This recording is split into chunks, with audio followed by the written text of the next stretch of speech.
কারো চরিত্র যদি নষ্ট হয়ে যায় ভালো হওয়া সম্ভব না, যদিও পাহাড় ভেঙে নদী হওয়া সম্ভব।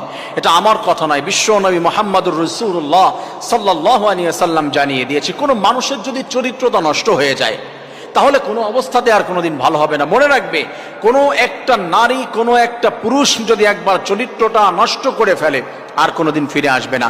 তাকে বারবার চান্স দেওয়ার কোনো সুযোগই নাই, ইসলামও দেয় নাই, আপনিও দেবেন না। যদিও ক্ষমার দরজা খোলা রয়েছে, তওবার দরজা খোলা রয়েছে, কিন্তু কারো যদি 10 জায়গায় মুখ দেওয়ার অভ্যাস থাকে তাহলে সে কোনোদিন শত শত কোটি কোটি টাকা, সৌন্দর্য, এটাই কোনোদিন আটকাবে না।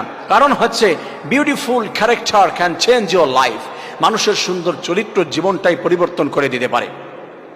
রাসূল কারীম সাল্লাল্লাহু আলাইহি ওয়াসাল্লাম জানিয়েছেন, তোমরা যদি দেখো কোথাও পাহাড় দেখেছো, হঠাৎ করে সেইখানে নদী দেখবে, হঠাৎ করে হতে পারে, এটা সম্ভব।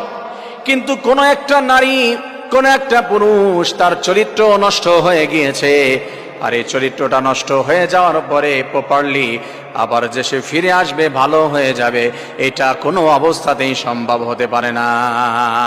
একবার যদি ধ্বংস হয়ে যায়, ভিতরটা নষ্ট হয়ে যাবে। চরিত্র নষ্ট মানে টোটাল জিন্দেগিটাই নষ্ট বলা হয়েছে। যদি তুমি টাকা পয়সা হারিয়ে ফেলো, নাথিং, কিছুই হারাও নাই তুমি, নাথিং লস, তুমি কিছুই হারাও নাই। যদি তুমি তোমার জিন্দেগির সব আত্মীয় স্বজন হারিয়ে ফেলেছো, কিছুই হারাওনি তুমি। পদ পজিশন হারিয়েছো, কিছুই হারাওনি। যদি তোমার চরিত্রটা তুমি হারিয়ে ফেলো, নষ্ট করে ফেলো, কিছুই নাই তোমার কাছে, সব হারিয়ে ফেলেছো।